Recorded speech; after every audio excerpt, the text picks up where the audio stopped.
এদিকে আবার 14 মাস পর গণমাধ্যমে সাক্ষাৎকার দিলেন শেখ হাসিনা। এবার ডাইরেক্ট দেশে আসার তারিখ ঘোষণা করেছেন তিনি। পালানোর 14 মাস পরে কঠিন অ্যাকশনে নেমেছে আওয়ামী লীগ এবং শেখ হাসিনা পুত্র সজীব অজের জয়। কোটি ভোটার নির্বাচনে অংশ নেবে না যদি আওয়ামী লীগকে বাইরে রাখা হয়, সতর্ক করেছেন বাংলাদেশের শেখ হাসিনা। সাক্ষাৎকারের সঙ্গে রয়টার্স যে ফাইল ছবিটি ছেপেছে সেখানে শেখ হাসিনাকে গার্ড অফ অনার নিতে দেখা যাচ্ছে, সম্ভবত বিদেশে কোনো সফরের সময় ছবিটি তোলা।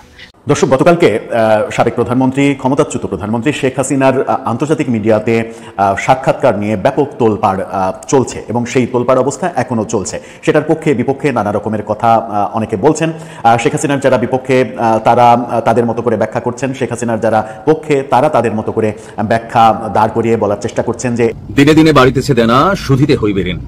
ভাবা যায় যে 85 বছর বয়সে এসে ডক্টর মোহাম্মদ ইউনূসের সরকার এরকম একটা অসহায় অবস্থায় পড়বে, বা এত বছর বয়সে এসে ডক্টর মোহাম্মদ ইউনূসকে আসলে সবাইকে ধমকায়া বা ধরেন শাসন কইরা একটা জায়গায় এনে একত্রিত করতে পারবেন। বাংলাদেশের সাবেক প্রধানমন্ত্রী রীতিমতো আন্তর্জাতিক মিডিয়াতে ঝড় তুলেছেন। যেন তেন ঝড় নয়, এটাকে আপনি সুনামি বলতে পারেন, এটাকে আপনি মরুভূমির সবচেয়ে ভয়ানক যে ঝড়, যেটিকে সাইমুম বলা হয়, সাইমুম বলতে পারেন। আসসালামু আলাইকুম প্রিয় দর্শক, নতুন একটা ভিডিওতে সবাইকে স্বাগতম। তো ইতিমধ্যেই আপনারা অনেকগুলো ভিডিওর অংশবিশেষ দেখেছেন, তো দেখে নিশ্চয়ই বুঝতে পেরেছেন যে ভিডিওটা আসলে কতটা গুরুত্বপূর্ণ এবং আকর্ষণীয় হতে চলেছে।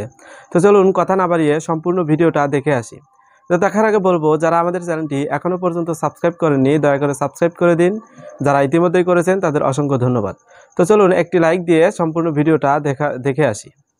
দর্শক, গতকালকে সাবেক প্রধানমন্ত্রী, ক্ষমতাচ্যুত প্রধানমন্ত্রী শেখ হাসিনার আন্তর্জাতিক মিডিয়াতে সাক্ষাৎকার নিয়ে ব্যাপক তোলপাড় চলছে এবং সেই তোলপাড় অবস্থা এখনো চলছে। সেটার পক্ষে বিপক্ষে নানা রকমের কথা অনেকে বলছেন।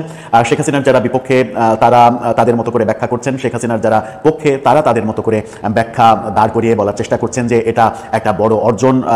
ক্ষমতাচ্যুত হওয়ার পরে 14.5 মাসের মাথায় এসে এটা শেখ হাসিনা এবং আওয়ামী লীগের রাজনৈতিকভাবে একটা বড় অর্জন।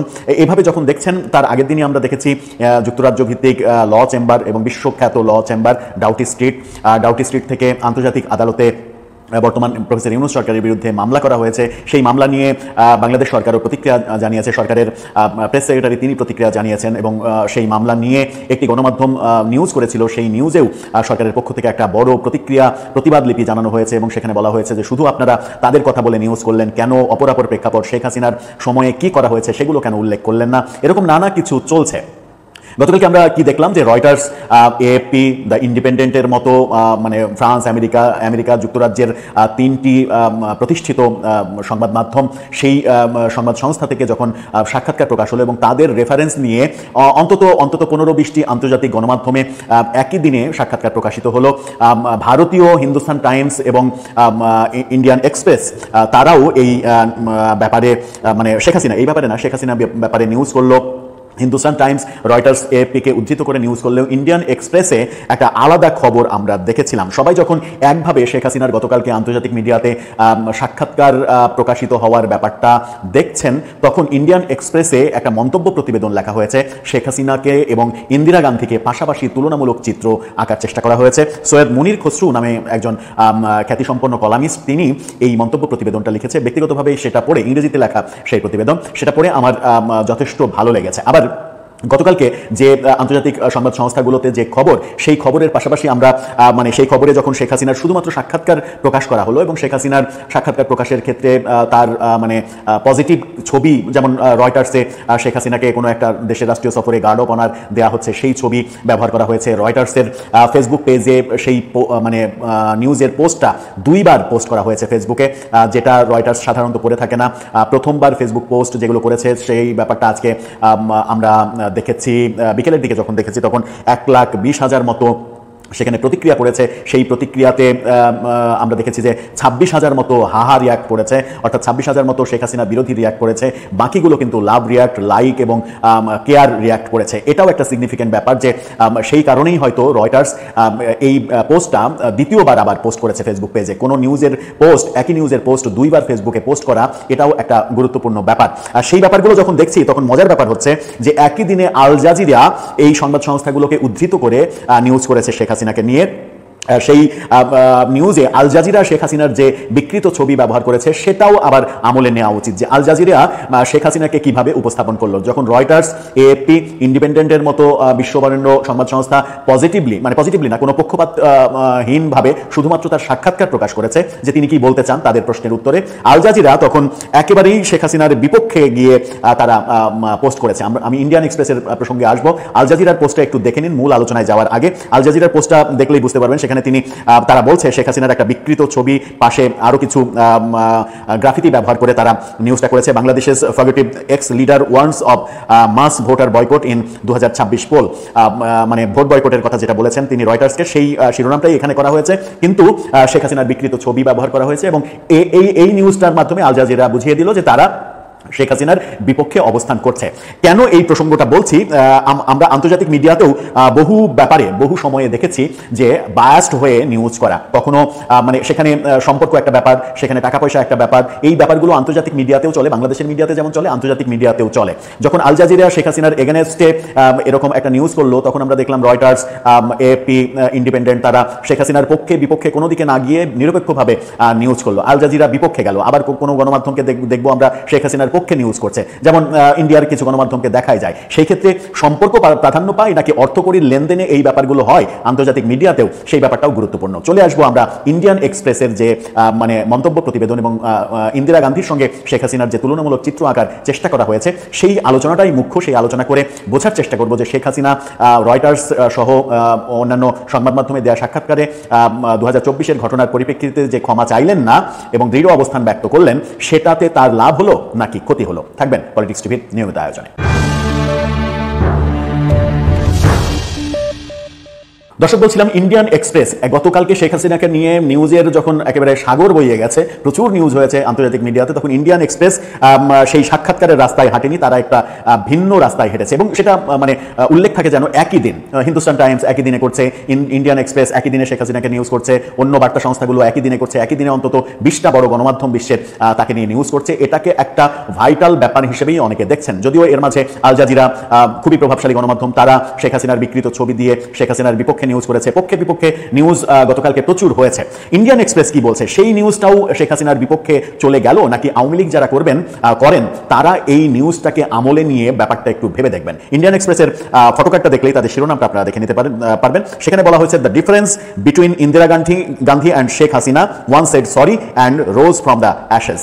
খুবই ইম্পর্টেন্ট একটা কথা বলেছেন সেখানে, মানে বাংলা করলে যেটা দাঁড়ায় সেটা হচ্ছে ইন্দিরা গান্ধী এবং শেখ হাসিনার মধ্যে পার্থক্য, একজন দুঃখিত বললেন এবং ছাই থেকে উঠে দাঁড়ালেন। অর্থাৎ ইন্দিরা গান্ধী তার পতনের পরে তিনি তার যে কারণে পতন হয়েছিল সেই পতনের কারণটা তিনি অনুধাবন করতে পেরেছিলেন, জনগণের কাছে ক্ষমা চেয়েছিলেন। ক্ষমা চাওয়ার মাধ্যমে জনগণ কিন্তু 3 বছরের মাথাতেই তাকে আবার রাষ্ট্র ক্ষমতায় নিয়ে এসেছিল। এই লেখক তিনি সেই উদাহরণটাই টানতে চাইছেন। সেই উদাহরণটা টেনে তিনি বলতে চাইছেন যে দক্ষিণ এশিয়ার রাজনীতি পারিবারিক রাজবংশ দ্বারা গঠিত হয়েছে। ভারতের নেহেরু বংশ থেকে শুরু করে বাংলাদেশের শেখ পরিবার, পাকিস্তানে ভুট্টো পরিবার থেকে শুরু করে শ্রীলঙ্কার রাজাপাকসে পর্যন্ত বেশিরভাগ ক্ষেত্রেই তারা উত্তরাধিকার এবং কেন্দ্রীভূত কর্তৃত্বের উপরে নির্ভর করেছে। ইন্দিরা গান্ধী এবং শেখ হাসিনা ছিলেন তাদের পিতার রাজনৈতিক উত্তরাধিকার দ্বারা ক্ষমতাপ্রাপ্ত 2 শাসক। ইন্দিরা গান্ধী ছিলেন বিশ্বব্যাপী মর্যাদা সম্পন্ন একজন নেত্রী এবং তার সময়ের সবচেয়ে শক্তিশালী নারী নেতৃত্বের একজন।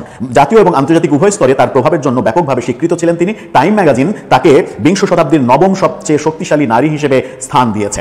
আয়রন লেডি ডাক নামে অভিহিত ইন্দিরা গান্ধী যখন ভারত খাদ্য সংকট এবং রাজনৈতিক অস্থিরতার মুখোমুখি ছিল তখন ক্ষমতায় এসেছিলেন। তার উচ্চাভিলাষী সংস্কার, সবুজ বিপ্লব, ব্যাংক জাতীয়করণ এবং শীতল যুদ্ধের সময় শক্তিশালী বৈদেশিক নীতির অবস্থান তাকে একজন নির্ণায়ক নেত্রী হিসেবে সংজ্ঞায়িত করেছিল। অর্থাৎ ইন্দিরা গান্ধীর সফলতার দিকগুলো তিনি তুলে ধরছেন।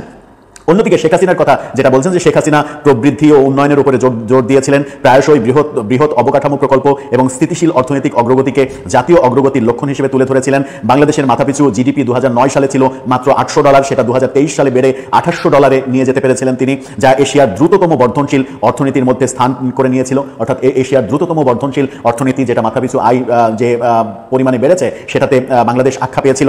ধর্মীয় উগ্রবাদ, জঙ্গিবাদ এবং সন্ত্রাসবাদের বিরুদ্ধে লড়াই, যা স্পষ্টতই 2016 সালে যে হলি আর্টিজান হামলা হয়, তারপরে জঙ্গিবাদকে নিয়ন্ত্রণ করা, এই জঙ্গিবাদের ব্যাপারগুলোকে নিয়ন্ত্রণ করে দেশকে স্বাভাবিক পর্যায়ে নিয়ে আসা, এই ব্যাপারগুলোতেও তার মানে সফলতা ছিল।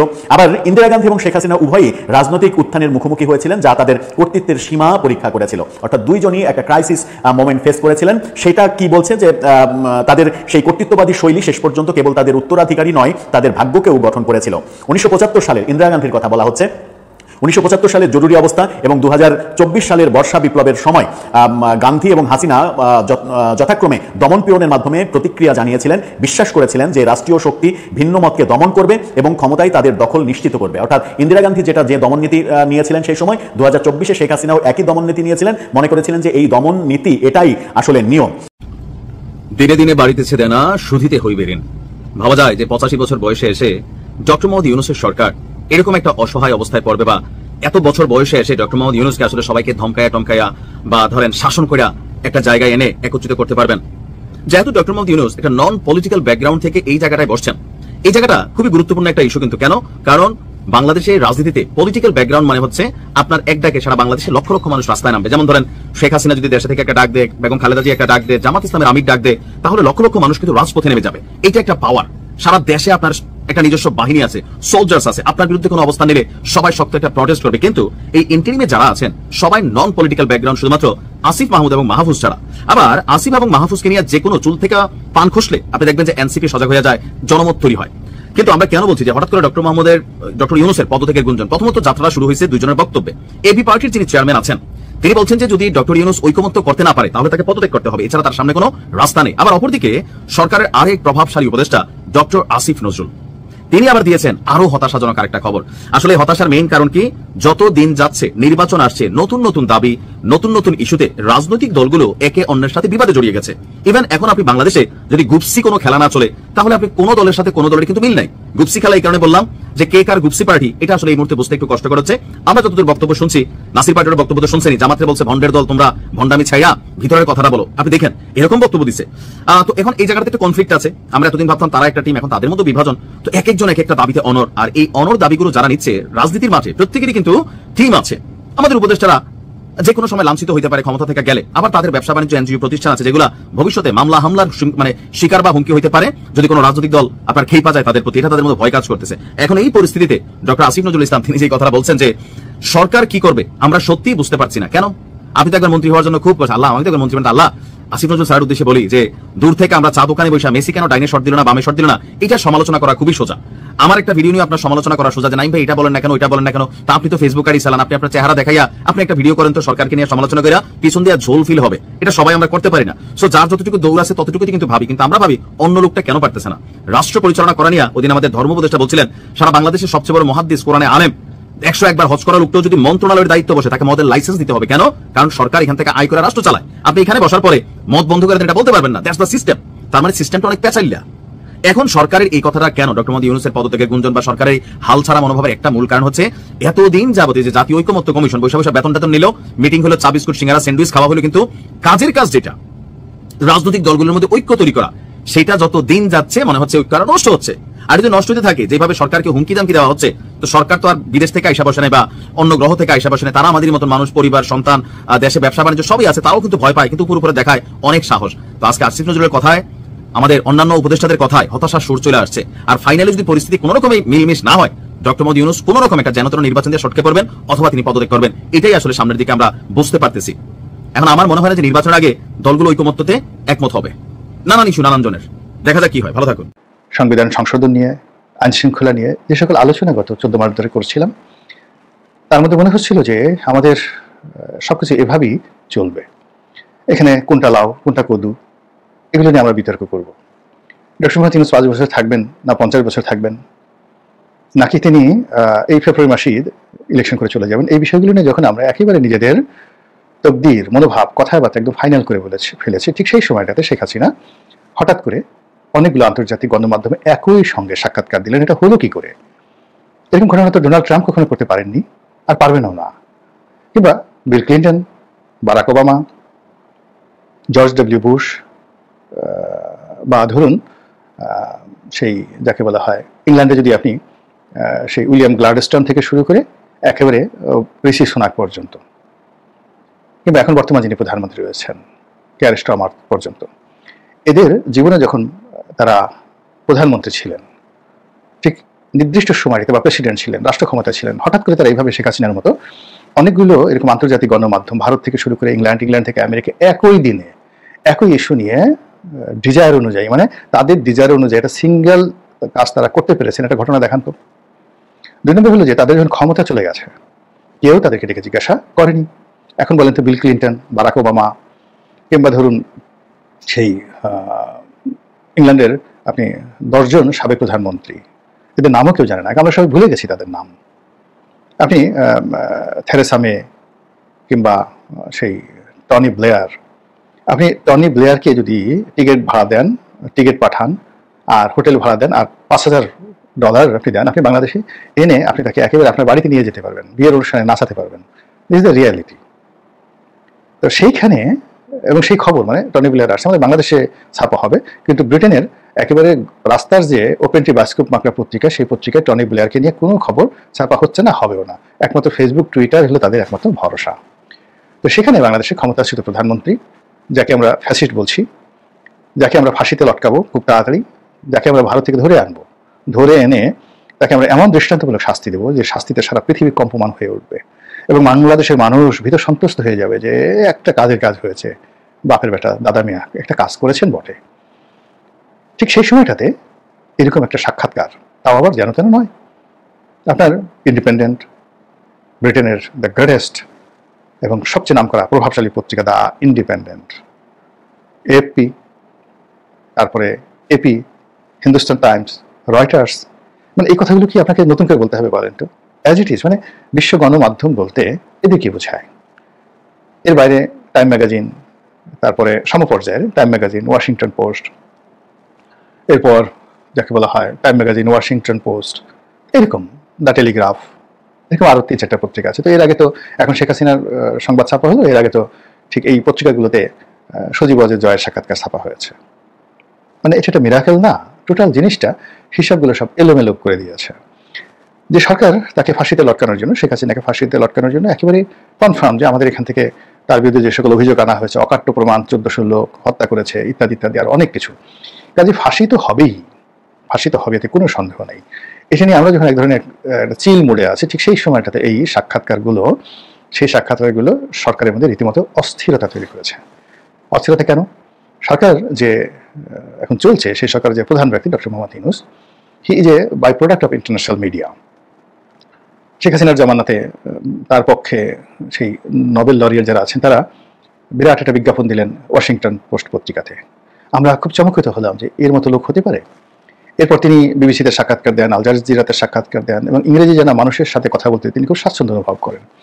কিন্তু তিনি এই সরকার প্রধান হওয়ার পরে কিংবা নোবেল লরেট যতদিন তিনি ছিলেন, শেখ হাসিনা যে কাজটি করলেন এই সময়টিতে এসে, এরকম কাজটি ডক্টর মোহাম্মদ ইউনূস করা তো দূরের কথা, তিনি কল্পনা করতে পারেন এই ধরনের একটা ঘটনা ঘটতে পারে বা তার জীবনে এটা হতে পারে? বা তিনি এখন কি শেখ হাসিনাকে চ্যালেঞ্জে জানিয়ে তিনি কি বলতে পারেন যে ঠিক আছে, শেখ হাসিনা এই কাজ করেছে, হিন্দুস্তান টাইমসে দিয়েছে, আমি সেই ভারতের স্টেটসম্যান, আনন্দবাজার, দ্য হিন্দু, এই 3টাতে দেবো, ডন পত্রিকাতে দেবো পাকিস্তানের, তারপরে হংকং টাইমসে দেবো, ফার ইস্টার্ন ইকোনমিক রিভিউ এখন আছে কিনা জানি না, নিউজ উইক এবং টাইম ম্যাগাজিনে দেবো, ওয়াশিংটন পোস্টে দেবো, নিউ ইয়র্ক টাইমসে দেবো এবং ব্রিটেনের দ্য টেলিগ্রাফে আমি দেবো, আর ফ্রান্সের লামন্ডেতে আমি দেবো, শাইটুংয়ে আমি দেবো, জার্মানির শাইটুংয়ে দেবো। এরকম আমি 1 ডজন আন্তর্জাতিক মানের পত্রিকায় একদিনে সেম ডেতে আমি সাক্ষাৎকার দিয়ে আমি দেখাবো শেখ হাসিনা ঘোড়ার ডিম করেছে। কিছুই মানে সে ফালতু, আমি তার সাথে আরো ভালো কাজ করতে পারি, ভালো ইংরেজি বলতে পারি, আরো ডাইনামিকভাবে পৃথিবীকে ইনফ্লুয়েন্স করতে পারি। সংবাদপত্র, বাংলাদেশের সংবাদপত্র মানে তো দূরের কথা, সারা দুনিয়ার সংবাদপত্রকে আমি ডোমিনেট করতে পারি। এই কাজটা কি ডক্টর মোহাম্মদ ইউনূস বা তার যারা লোকজন রয়েছেন তারা পারবেন এই কথাটা বলতে বা এই কাজটা মানে করে দিতে? আর যদি না পারেন তাহলে শেখ হাসিনা এখানে যে কাজকর্ম করেছে সেটা নিয়ে মানুষ, শেখ হাসিনা যারা লোকজন বগল বাজার থাকবে, প্যাকু প্যাকু প্যাকু ক্যাকু ক্যাকু ক্যাকু, করো করো করো মামু, আমাদের মতো করো, দেখি কেমন পারো। আমাদের নেত্রীকে এত তুচ্ছতা ছিল, করছিলা, ইংরেজি বলতে পারে না, ওটা পারে না, ওটা পারে না, এখন দেখো এই যা কিছু করে দেখালো, এখন তোমরা একটু দেখাও। আবার যদি বিএনপিকে চ্যালেঞ্জ জানায়, যাইছে ঠিক আছে, উনি দিল্লিতে বসে যদি সেই লন্ডনের ইন্ডিপেন্ডেন্টে সাক্ষাৎকার দিতে পারেন, তাহলে বিএনপি নেতা তারেক রহমান সাহেব তো লন্ডনে আছেন, তিনি একটু দেন না এরকম একটা সাক্ষাৎকার, এভাবে দেন, বিবিসির সঙ্গে দেন, ইন্ডিপেন্ডেন্টের সঙ্গে দেন, টেলিগ্রাফের সঙ্গে দেন, ইন্টারনেট বাইরে দেওয়ার দরকার নেই, ওখানে দেন, আমেরিকাতে দেওয়ার দরকার নেই। বলে তো বিএনপি কি জবাব দেবে আওয়ামী লীগের লোকের কাছে? মানে রাজনীতিতে হলে কি এটা একটা শো আপ। নিজের একটা ছোট্ট উদাহরণ দিয়ে বলি যে এটা মানুষকে কতটা ইনফ্লুয়েন্স করে। আমি যখন প্রথম 2001 সনে নির্বাচন করতে গেলাম, এই যে ফরিদপুরের সদরপুর চরভদ্রাসন ভাঙ্গা, এখন যে আসনটা ওই আসনের, তখন ভাঙ্গা একটা আসন ছিল, সদরপুর আর চরভদ্রাসনে আসন ছিল, আর আমার নিকটতম প্রতিদ্বন্দ্বী ছিলেন একে আজাদ সাহেব, হামিম গ্রুপের একে আজাদ সাহেব। তো তখন আমি যে গাড়িটা চালাতাম, সেই গাড়িটা ছিল আমার, যে গাড়িটা নিয়ে যেতাম সেই গাড়িটা ছিল হলো পাজেরো V6, এবং ওটা আমি যখন কিনেছিলাম তখন ওটাই ছিল হাইয়েস্ট গ্রেডের গাড়ি বাংলাদেশে। এর বছরখানেক পরে হঠাৎ করে নতুন যে LX 470 লেক্সাস যে জিপগুলো, যেগুলো মূলত 4700 সিসির সিগনাস, তো 4700 সিসির সিগনাস গাড়ি একে আজাদ সাহেব ওই আমলে কিনে ফেললেন। ওটার দাম ছিল তখন 70 লাখ টাকা 2001 সনে। তো উনি সেটা গাড়ি কিনলেন, কেনার পরে এখন আমিও রাজনীতি করি, সেও রাজনীতি করে। তো তখন তার কোম্পানিতে প্রায় 5000 লোক চাকরি করে 2001 সনে। এখন তো তার কোম্পানিতে প্রায় 30-40 হাজার লোক চাকরি করে, তখন 1000-5 লোক ছিল। আর ওইরকম একটা গাড়ি নিয়ে গেছে। আর আমার তখন ট্রেডিং ব্যবসা, গার্মেন্টস সার্ভিস আমি তখন কিছু করিনি, তো একটা পাজেরো গাড়ি চালাই। আমার যে ব্যবসা, এই ব্যবসার জন্য তখন আসলে আমি যখন গাড়ি কিনছিলাম পাজের উপরে দামি গাড়ি বাংলাদেশে ছিল না, কিন্তু পরবর্তীতে ওই গাড়িটা আসছে। তো যাই হোক, এখন একটা অনুষ্ঠানে পাশাপাশি আমার অনুষ্ঠান হচ্ছে, একে আজাদের অনুষ্ঠান হচ্ছে, তো আমার নেতাকর্মী, একে আজাদ সাহেবের নেতাকর্মী, কর্মী সমর্থকরা তারা ঝগড়া শুরু করেছে, তোর নেতার কয় টাকা আছে, তোর নেতার কি আছে, তোর নেতার কি আছে, লেখাপড়া আছে, ইত্যাদি ইত্যাদি। এগুলো নিয়ে ঝগড়াঝাটি করতে করতে একটা সময় চলে আসলো গাড়ি। সেই তখন একে আজাদ সাহেবের লোকজন বলে যে, দেখ আমার নেতার গাড়ি কত সুন্দর, এই যে লেক্সাস V8 গাড়ি, আর তোর নেতা কি এটা পাজেরো গাড়ি চালে, এটা গাড়ি হলো নাকি, এটা কলার পাতা। এখন আমার যারা নেতাকর্মী তারা খুব আহত হলো, এবং রাতে এসে সার্কিট হাউসে, মানে সদরপুর যে ডাকবাংলাতে আমি থাকতাম, সেখানে এসে একেবারে কোনো কথা যে নেতা দেখা হলে আমরা কিডনি বিক্রি করে দেবো, আপনাকে ওই একে আজাদের চেয়ে একটা ভালো গাড়ি কিনতে হবে, আদারওয়াইজ আমাদের মান সম্মান থাকে না। এবং আমাকে ঢাকায় এসে কি করতে হলো, সেই একে আজাদের যে গাড়ি তার চেয়ে আরও দামি গাড়ি লেক্সাসের সবচেয়ে আপগ্রেড একটা ভার্সন কিনে তারপর সদরপুরে যেতে হলো। তো প্রিয় দর্শক, আশা করছি সম্পূর্ণ ভিডিওটা মনোযোগ দিয়ে দেখেছেন। তো দেখে কি বুঝলেন, কি জানলেন, আপনাদের গুরুত্বপূর্ণ মতামতগুলো আমাদের কমেন্ট বক্সে জানিয়ে দিন। পারলে ভিডিওটা শেয়ার করে অন্যকে দেখার সুযোগ করে দিন। আবারও বলছি, যারা আমাদের চ্যানেলটি এখনও পর্যন্ত সাবস্ক্রাইব করেননি দয়া করে সাবস্ক্রাইব করে দিন। যারা ইতিমধ্যেই করে দিয়েছেন তাদের অসংখ্য ধন্যবাদ। সবাই ভালো থাকবেন, সুস্থ থাকবেন। আল্লাহ হাফেজ।